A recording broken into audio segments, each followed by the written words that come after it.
If you don't like watching rookies but still want to know who's new, then stick around and find out.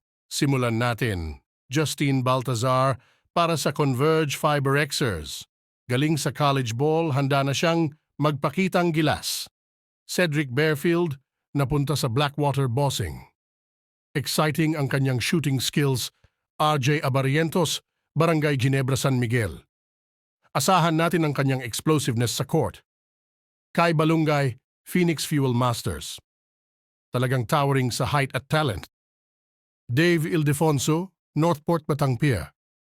Mabilis at matalino sa laro. John L. Policarpio, NLEX Road Warriors.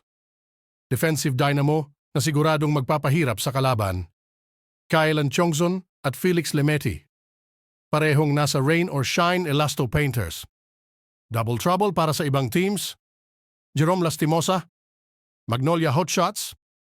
Clutch player na may killer instinct. Mark Nonoy, Terrafirma Daip. Speedster na magpapabilis sa laro. CJ Cancino, Meralco Bolts. Versatile at kayang mag-contribute sa lahat ng aspeto ng laro. At Avan Nava, San Miguel Beermen. Isang promising star in the making. Excited na ba kayo? Abangan ang kanilang mga pasabog sa PBA Season 49. Huwag kalimutang mag-subscribe para sa mga latest updates.